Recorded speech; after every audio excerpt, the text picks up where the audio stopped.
नमस्कार, आप देख रहे हैं दूरदर्शन किसान। सरकार आपके साथ में आप सभी का स्वागत है। मैं हूं आपके साथ अदिति शर्मा। हमारा ये कार्यक्रम खास है क्योंकि इसके जरिए सरकार द्वारा चलाई जा रही विभिन्न योजनाओं का जायजा हम आप तक पहुंचाते हैं। और आज के हमारे इस कार्यक्रम में बता दें, हम बात करने वाले हैं प्रधानमंत्री फसल बीमा योजना के बारे में। ये योजना काफी वर्षों से लागू की गई है और इससे कई किसान जुड़कर लाभान्वित भी हो गए हैं, लेकिन कुछ किसान हैं जो इसके बारे में जानकारी नहीं रखते। ये कार्यक्रम उनके लिए बेहद खास है। तो फिर आइए आज के हमारे इस कार्यक्रम की शुरुआत करते हैं। सबसे पहले नजर डालते हैं योजना के सार पर।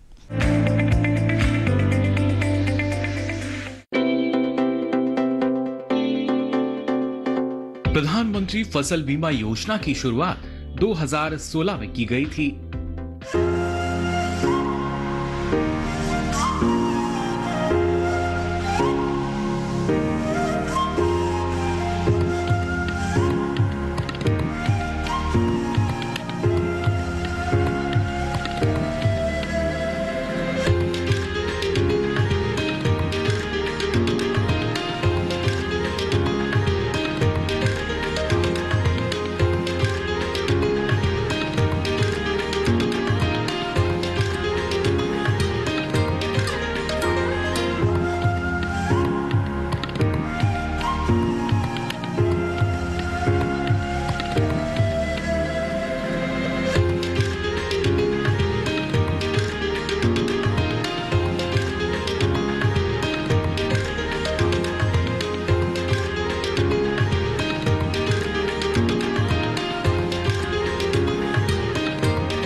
मुख्य रूप से इसके 4 मकसद हैं। पहला, अनचाहे घटनाक्रम की वजह से फसलों को होने वाले नुकसान या बर्बादी में किसानों की वित्तीय सहायता करना। दूसरा, किसानों की आय को मजबूत बनाना ताकि वो अपने कृषि कामों को जारी रख सकें। तीसरा, किसानों को खेती के नए और आधुनिक तरीकों की ओर प्रोत्साहित करना। और चौथा, कृषि कामों के लिए ऋण प्रवाह को सुनिश्चित करना। ज्यादा से ज्यादा किसान इसका लाभ ले सकें, इसके लिए प्रीमियम बहुत कम रखा गया। रबी फसलों के लिए 1.5%, खरीफ के लिए 2% और वार्षिक वाणिज्यिक फसलों के लिए 5%। बाकी रकम जमा करने की जिम्मेदारी सरकार की है। जिन फसलों का बीमा हो सकता है उनमें मोटा अनाज, दलहन, तिलहन और वार्षिक बागवानी फसलें शामिल हैं। शुरुआत में खड़ी फसलों में प्राकृतिक आपदा से होने वाले नुकसान को ही इसमें शामिल किया गया था, लेकिन बाद में बुआई पूर्व और कटाई उपरांत जोखिमों को भी इसमें जोड़ दिया गया। अगर आपने किसी फसल का बीमा कराया है और सूखा या बाढ़ की स्थिति में आकाशीय बिजली, चक्रवात या ओलावृष्टि होने पर या फिर आंधी तूफान की वजह से उस फसल में नुकसान हो गया, तो भरपाई के लिए आप बीमा कंपनी से भुगतान का दावा कर सकते हैं। जलभराव, भूस्खलन, आग लगना, समुद्री तूफान, भंवर या बवंडर से खराब हुई बीमित फसलों के लिए भी भुगतान का दावा किया जा सकता है। इतना ही नहीं, कीट और बीमारी से नष्ट होने पर भी किसान बीमा के हकदार होंगे। इसके अलावा प्रतिकूल मौसम या कम बारिश की वजह से अगर फसल नहीं बो पाए या बीजों में अंकुरण नहीं हो पाया, तब भी बीमा कंपनी को नुकसान की भरपाई करनी होगी। इसी तरह कटाई के बाद सुखाने के लिए खेत में रखी फसल अगर ओलावृष्टि, चक्रवात या बेमौसम बारिश से नष्ट हो गई है, तब भी भरपाई का दावा किया जा सकता है। इसमें 2 हफ्तों का समय दिया गया है, यानी कटाई के 2 हफ्तों के भीतर अगर फसल नष्ट हो जाती है तभी भरपाई हो पाएगी। लागू होने के बाद फसल बीमा योजना में कई बदलाव किए गए हैं। ऐसे बदलाव जो योजना को और ज्यादा असरदार और पारदर्शी बनाते हैं। बदलाव के बाद दावों के भुगतान में देरी पर कंपनी की ओर से किसानों को 12% ब्याज भी मिलेगा। कई बार नुकसान के आकलन में देरी से भुगतान समय पर नहीं हो पाता। इस स्थिति से निपटने के लिए उच्च तकनीक का सहारा लिया जा रहा है। जिससे भुगतान में तेजी आई है। एक और राहत देते हुए नुकसान के बाद व्यक्तिगत दावों की सूचना देने के लिए 48 घंटों के बजाय 72 घंटे का समय कर दिया गया है। और सबसे बड़ी बात, बीमा इकाई क्षेत्र को घटाकर ग्राम या ग्राम पंचायत कर दिया गया है। सरकारी सब्सिडी पर कोई ऊपरी सीमा नहीं है, भले ही बाकी प्रीमियम 90% हो, इसे सरकार ही वहन करेगी। इससे पहले प्रीमियम दर पर कैपिंग का प्रावधान था, यानी अब किसानों को बिना किसी कटौती के पूरी बीमित राशि का दावा मिलेगा।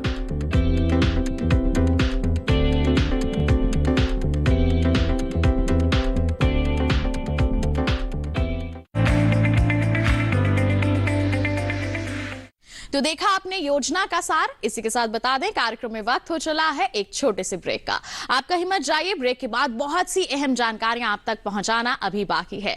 बने रहिए दूरदर्शन किसान पर, देखते रहिए कार्यक्रम सरकार आपके साथ।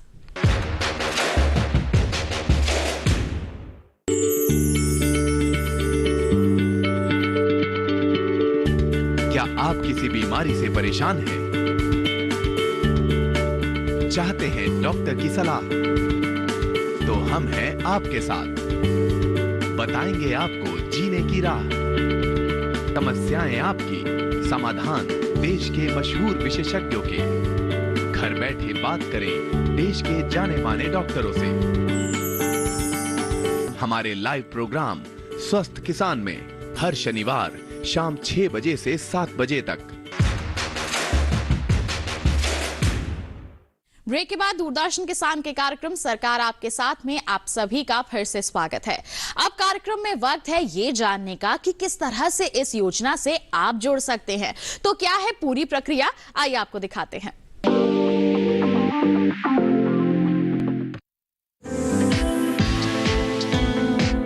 प्रधानमंत्री फसल बीमा योजना के लिए ऑनलाइन और ऑफलाइन दोनों तरह से आवेदन किया जा सकता है।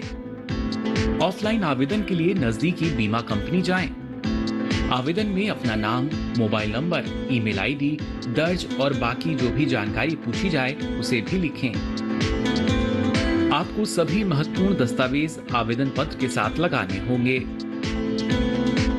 आवेदन जमा कराने के साथ ही प्रीमियम की राशि का भुगतान करना होगा। इसके बाद आपको एक रेफरेंस नंबर दिया जाएगा। ये नंबर बहुत महत्वपूर्ण है, इसे संभाल कर रखना है। आवेदन के साथ लगने वाले दस्तावेज: पहचान पत्र, आधार कार्ड, राशन कार्ड, बैंक खाता, एड्रेस प्रूफ, इसमें ड्राइविंग लाइसेंस, पासपोर्ट या वोटर आईडी कार्ड लगा सकते हैं। अगर जमीन किराए पर लेकर खेती की गई है तो खेत के मालिक के साथ इकरार की फोटोकॉपी, खेत का खाता नंबर या खसरा नंबर के पेपर, आवेदक का फोटो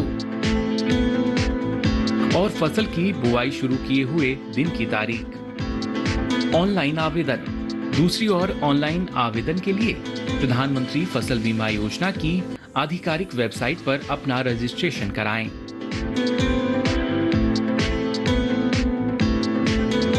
रजिस्ट्रेशन में नाम, पता, मोबाइल नंबर और बैंक अकाउंट की जानकारी दर्ज करें और कैप्चा कोड डालकर क्रिएट यूजर पर जाकर रजिस्ट्रेशन मुकम्मल करें।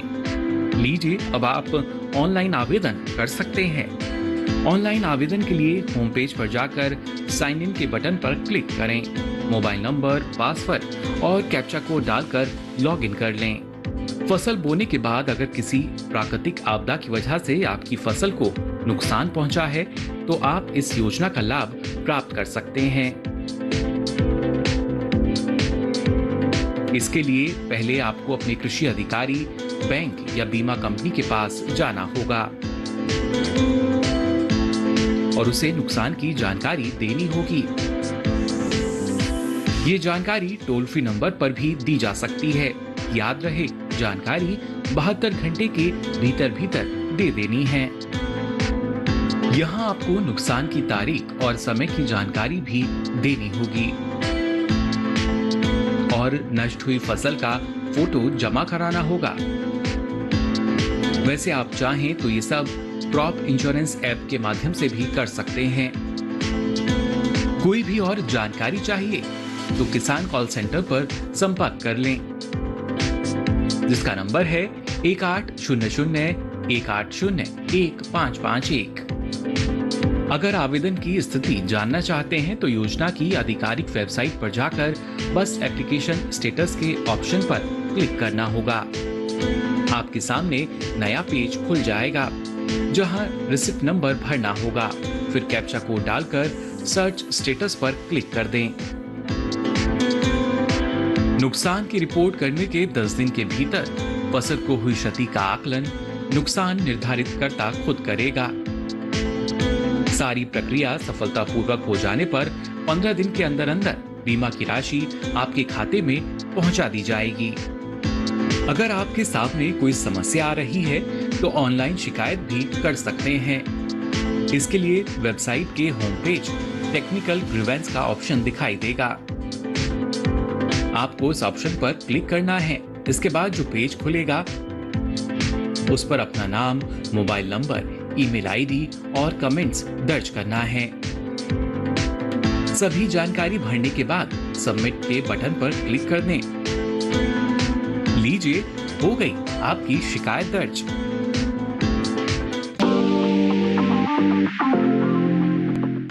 तो जान लिया ना आपने कि किस तरह से जुड़ सकते हैं आप प्रधानमंत्री फसल बीमा योजना से। जानते हैं अभी भी कई सवाल आपके मन में होंगे जिनके जवाब आप तक पहुंचाएंगे, लेकिन एक छोटे से ब्रेक के बाद। कहीं मत जाइए, देखते रहिए कार्यक्रम सरकार आपके साथ और बने रहिए दूरदर्शन के साथ पर।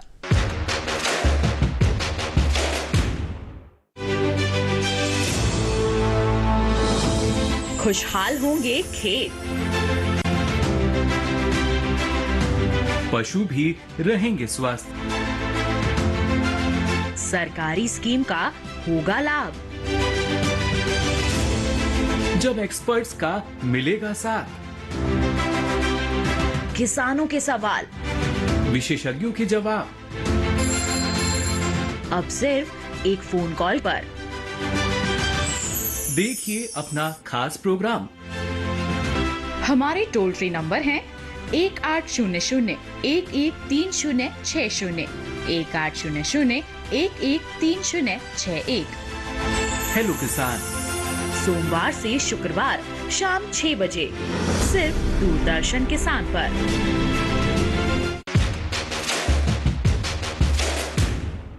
ब्रेक के बाद दूरदर्शन किसान के कार्यक्रम सरकार आपके साथ में आप सभी का फिर से स्वागत है।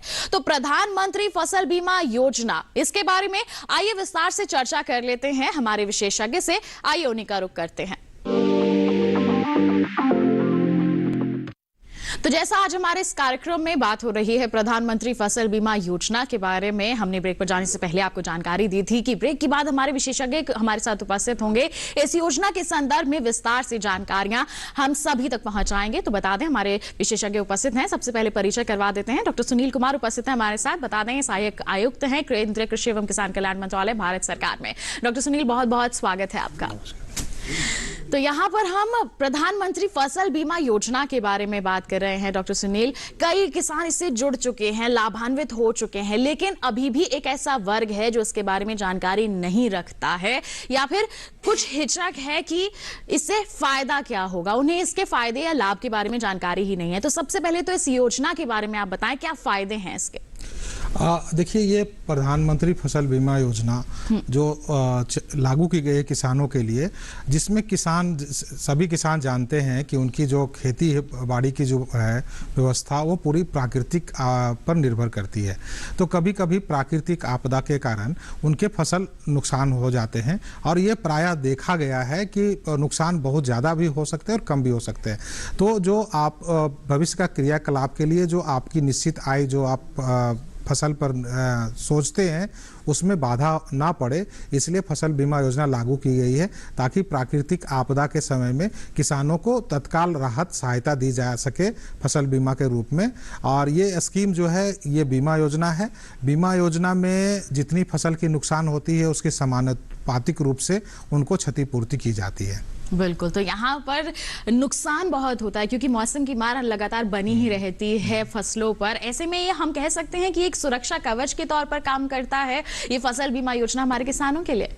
हाँ, देखिए अभी खास करके अभी जो मौसम चल रही है उसमें आप देख रहे होंगे कि कहीं अतिवृष्टि है, कहीं बारिश नहीं हुई है। जैसे बिहार में भी बारिश नहीं है, झारखंड में बारिश नहीं है, आप महाराष्ट्र और गुजरात में बहुत ज़्यादा बारिश हो रही है। तो ये सारे प्राकृतिक आपदाएं हैं जो किसानों को कहीं न कहीं उनके खेती बाड़ी या फसल उत्पादन में बाधा डाल रही है। और ये बाधा धीरे धीरे एक समय आएगा जिसमें या तो उनका क्रॉप सोइंग नहीं होगा या सोइंग होने के बाद वो जर्मिनेशन के टाइम में बाढ़ के कारण फसल बर्बाद हो जाएगी, या आगे चल के फसल के किसी चक्र में कभी भी प्राकृतिक आपदा के कारण फसल खराब हो सकती है। ये सारे चीज़ों को ध्यान में रखते हुए किसान भाइयों को से अनुरोध है कि फसल बीमा योजना के बारे में जाने। योजना के जागरूक करने के लिए हम लोग ने फसल बीमा सप्ताह मना रहे हैं। हर एक जगह जो है वो सेमिनार हो रहे हैं, वर्कशॉप हो रहे हैं और कॉमन सर्विस सेंटर के माध्यम से भी प्रचार प्रसार किए जा रहे हैं। तो हम लोग काफ़ी इस पर किसानों के हित में देखते हुए पूरा प्रचार प्रसार कर रहे हैं कि इस योजना के बारे में समझे, उनकी आवश्यकता को समझे, इनके प्रारूप को समझे और इस योजना में जुड़े। जी बिल्कुल, तो देखिए यहाँ पर प्रचार प्रसार के लिए भी कई महत्वपूर्ण कदम उठाए जा रहे हैं। बाकायदा यहाँ पर फसल बीमा सप्ताह मनाया जा रहा है ताकि हमारे किसान यानी कि आप लोग जागरूक हो सके और इस योजना से ज्यादा जुड़कर इससे लाभ ले सके, क्योंकि नुकसान कभी भी हो सकता है, प्राकृतिक आपदा का प्रकोप कभी भी हो सकता है। ऐसे में एक सुरक्षा कवच अगर आप अपनी फसलों को यहाँ प्रदान कर देंगे तो आर्थिक हानि जो होती है उससे आपको बचाव मिल जाएगा। यहाँ पर आपको भरपाई होगी, तो जितना आपका नुकसान हुआ है उससे आपको यहाँ पर भरपाई मिल जाएगी। इसके लिए हम आपसे जानना चाहेंगे डॉक्टर सुनील, प्रीमियम राशि कितनी रखी गई है? क्योंकि अगर बीमा लेंगे तो प्रीमियम राशि तो देनी ही पड़ेगी, इस पर क्या कहेंगे आप? देखिए ये बीमा जो है, बीमा में प्रीमियम दर होती है जो बीमा कंपनियों को दिया जाता है। इसमें सरकार ने ये सुनिश्चित की है कि किसानों पर इस प्रीमियम का भार बहुत कम पड़े। तो इसलिए खरीफ सभी फसलों के लिए जो आपके खाद्यान्न और तिलहन फसलें हैं मुख्यतः, उनके सभी के लिए जो सम इंश्योर्ड है उसका 2% किसानों को देना होता है अधिकतम। बाकी शेष जो है वो केंद्र सरकार और राज्य सरकार वहन करती है। बागवानी फसलें अगर हैं तो उनमें 5% अधिकतम देना है किसानों द्वारा, बाकी शेष राशि जो है राज्य सरकार और केंद्र सरकार वहन करती है। इसी तरह से रबी फसलों में केवल किसानों को 1.5% प्रीमियम देना पड़ता है, बाकी जो है सरकार वहन करती है। तो प्रीमियम दर बहुत किसानों को कम है। अभी तक जितनी योजनाएं भारत सरकार द्वारा 85 से योजनाएं चलाई जा रही है, जिसमें से सबसे कम दर प्रीमियम दर किसानों के लिए निर्धारित किया गया है। हाँ, कुछ क्रॉप्स के लिए सम इंश्योर्ड बहुत ज़्यादा है, क्योंकि जो हम लोग इस योजना में है कि जितनी आपकी लागत है, जितनी आपकी जो उत्पादन से आपको इनकम आने वाली है उसको एश्योरेंस देते हैं, इंश्योर्ड किया जाता है। तो किसी क्रॉप्स का 1 लाख तक भी पर हेक्टेयर सम इंश्योर्ड है। तो इसके आधार पर प्रीमियम दर काफी कम रखी गई है जिससे हमारे किसानों पर इसका भार ना हो। तो देखिए प्रीमियम दर क्या है, अलग अलग फसलों की हमारे विशेषज्ञ ने आपको बता दिया है। तो अगर किसी को अपनी बीमा में एनरोलमेंट करानी है, बीमा लेना है, तो भी इन माध्यमों का इस्तेमाल किया जा सकता है। हाँ, देखिए ये हमारी ये रही है कि ये योजना आपके द्वार तक पहुंचे। आप कहीं भी हैं, आप ये नहीं कि आपको बैंक जाना पड़े, सीएससी जाना पड़े, पोस्ट ऑफिस जाना पड़े। अगर आप कंप्यूटर जानते हैं, अच्छे से ऑपरेट करते हैं और ऐप का संचालन करते हैं, तो आप जो है कंप्यूटर या ऐप के माध्यम से हमारे पोर्टल पर pmfby.gov.in पर आएँ और इसमें इनरोलमेंट कर सकते हैं। इसके लिए बहुत कम कागजात रखे गए हैं। क्या है वो कागजात? कागजात जो है मुख्यतः 4 कागजात देने होते हैं या डिक्लेरेशन कहिए उनको देने होते हैं। बहुत सारे लैंड रिकॉर्ड हम लोग पोर्टल पर इंटीग्रेट कर चुके हैं, तो जिसमें आप नाम भरेंगे और उनको खसरा नंबर, खतौनी नंबर डालेंगे तो उसमें आप खुद आके इंटीग्रेट हो जाएगा। इसमें कोई अदर डॉक्यूमेंट्स देने की जरूरत नहीं है। इसके अलावा जो है फसल को घोषणा करना पड़ता है, किस फसल की बीमा करा रहे हैं और किस फसल आपने उगाए हैं, तो उसकी घोषणा करना होता है। इसके अलावा जो है आपको चूंकि क्लेम आएगा तो कहाँ पैसा जाएगा, तो इसके लिए बैंक अकाउंट्स नंबर देने पड़ते हैं और एक आधार कंपलसरी किया हुआ है जिसके कारण हम लोग वेरिफिकेशन कर पाएँ। तो ये छोटी सी चीज़ें हैं जो आप लोग को देना है और उसके बाद बीमा आप कर सकते हैं। प्रीमियम राशि कैलकुलेट हो जाती है, जितना आपका क्षेत्रफल है उसके आधार पर आप वहाँ पोर्टल पर ही खुद आप पेमेंट कर सकते हैं। बिल्कुल, तो देखिए यहाँ पर अगर आपको बीमा करवाना है तो इसकी प्रक्रिया भी बहुत आसान कर दी गई है। कोई लंबी कतारों में अब आपको नहीं लगना है। घर बैठे बैठे ही मोबाइल का इस्तेमाल करते हुए ऐप के जरिए आप यहाँ पर एनरोलमेंट करवा सकते हैं और इस योजना से जुड़ सकते हैं, इसको अपने लिए लाभकारी बना सकते हैं, एक सुरक्षा कवच अपनी फसलों को यहाँ पर प्रदान कर सकते हैं। डॉक्टर सुनील, अब आपसे जानना चाहेंगे, जैसे अब हम देख रहे हैं कि खेती में मशीनीकरण आता जा रहा है, आधुनिकता आती जा रही है, इस योजना में हम अगर बात करें आकलन की तो किस तरह से यहाँ पर मशीनों का इस्तेमाल होता है? जैसे ड्रोन तो आजकल हर क्षेत्र में इस्तेमाल किया जा रहा है, इसमें भी क्या इस्तेमाल किया जाता है?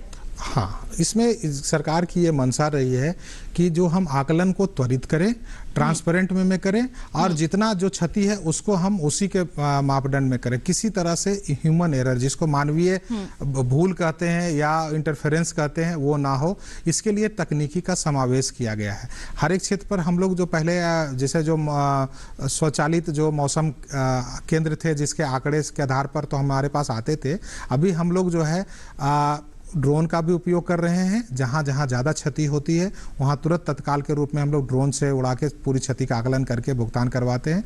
इसके अलावा जो है जो हम टेक्नोलॉजी जो है आपका रिमोट सेंसिंग टेक्नोलॉजी, जिसके माध्यम से सैटेलाइट के माध्यम से भी और बहुत सारे जो हैं प्रॉक्सी इंडिकेटर, उनको बना के हम ईल्ड का भी हम लोग करते हैं, उनकी पूरी हेल्थ मॉनिटरिंग जिसको कहते हैं, फसल का पूरा कि कैसे कैसे आपका ग्रो हो रहा है, क्या उसमें नुकसान हुआ है, कब नुकसान हुआ है, ये सारे चीज़ों को देख के हम लोग इसको पूरी तकनीकी करते हैं। क्योंकि ये फसल बीमा योजना में फसल बुआई से लेके फसल कटाई तक के जितने जोखिम है सभी को कवर किया गया है। और क्षति बहुत जगह हो सकती है, या तो आपके बुआई पूर्व भी क्षति हो सकती है, बुआई के बाद भी क्षति हो सकती है ना, और फसल कटाई के बाद भी क्षति हो सकती है। तो सारे चीज़ों में तकनीकी का उपयोग किया जाता है। बिल्कुल, तो तकनीकों का यहाँ पर देखिए समावेश किया गया है ताकि पारदर्शिता रह सके, हमारे किसानों को कोई संदेह ना रहे कि उनके खेत का आकलन सही तरीके से नहीं हुआ है। देखिए, पारदर्शिता के लिए यहाँ अलग अलग तरीकों का, तकनीकों का भी इस्तेमाल किया जा रहा है। डॉक्टर सुनील, आपसे और जानना चाहेंगे कि हमारे किसान कब कब करवा सकते हैं फसल बीमा योजना, मतलब फसलों का जो बीमा है कब कब करवा सकते हैं, इस पर क्या जानकारी देंगे? देखिए, फसल बीमा योजना जो कि हमने अभी जैसे बता रहे थे कि ये जो है प्रिवेंटेड सोइंग, मतलब बुआई के पूर्व के जोखिमों को कवर करता है। तो हम किसान भाइयों से अनुरोध करते हैं कि आप जब भी बुआई के लिए आपने किसी खेत में किसी फसल बुआई के लिए सुनिश्चित कर लिए हैं कि हाँ हम ये फसल लगाएंगे, उसी टाइम इनकी फसल का जरूर बीमा करा ले। फसल बीमा जो खरीफ में है उसकी अंतिम तिथि निर्धारित है ना हर एक राज्यों में, लेकिन ये जो है पहले आप जितना पहले कराएं उससे ज़्यादा अच्छा होगा कि भीड़ भी कम मिलेगी। आपको कोई अगर फसल में दूसरी चीज़ें ये भी इसमें रखा गया है कि अगर आपने सुनिश्चित किया था कि हमें धान की फसल लगानी है और किसी मौसम के कारण या कोई कारण बाधा के कारण आप धान की फसल नहीं लगा के अगर कोई दूसरी फसल लगा लिए हैं तो भी आप डरे ना। आप इसमें इस योजना में प्रावधान है कि आपको जो है जो पहले घोषित किए थे फसल उसको आप चेंज कर सकते हैं और किसान और किसानों को चेंज करना चाहिए, क्योंकि अगर आपकी क्षति हो गई और खेतवार आकलन के समय में बीमा कंपनी और राज्य सरकार के कर्मचारी जाते हैं और कोई फसल आपने बीमा किसी और फसल का कराया और खेती किसी फसल की और हो रही है तो वहाँ थोड़ी सी किसानों को कठिनाइयाँ हो जाती है। तो हम लोग ये भी प्रचार प्रसार करते हैं कि जो फसल आप लगाए हैं उसी का ही बीमा कराएं। अगर आप दूसरी फसल लगाए तो फसल जरूर चेंज करवाएं। इतनी अहम जानकारियां सभी आपके तक पहुंचाने के लिए डॉक्टर सुनील आपका बहुत बहुत धन्यवाद देना चाहेंगे। आप कार्यक्रम में उपस्थित हुए, आपने इतनी अहम जानकारियां हमारे दर्शकों को दी हैं, बहुत बहुत धन्यवाद आपका। धन्यवाद। तो आज के हमारे इस कार्यक्रम में आपने जाना प्रधानमंत्री फसल बीमा योजना क्या है, कैसे आप जुड़ सकते हैं और कैसे ये आपके लिए लाभकारी साबित हो सकती है। उम्मीद करते हैं आज के कार्यक्रम में दी गई जानकारियां आपके लिए जरूर मददगार साबित हुई होंगी। आपको एक विशेष जानकारी दे दें कि दोबारा हमारा ये कार्यक्रम देखना है तो टीवी स्क्रीन पर दिखाए जा रहे QR कोड को आप स्कैन कर लीजिए, सीधा पहुंच जाएंगे हमारे YouTube चैनल पर और दोबारा हमारा ये कार्यक्रम आप देख सकते हैं। साथ ही आप हमारे कार्यक्रम के लिए कोई सवाल या सुझाव भेजना चाहते हैं तो क्या कर सकते हैं आप, ईमेल भेज सकते हैं हमें। ईमेल आईडी है हमारी सरकार आपके साथ @gmail.com।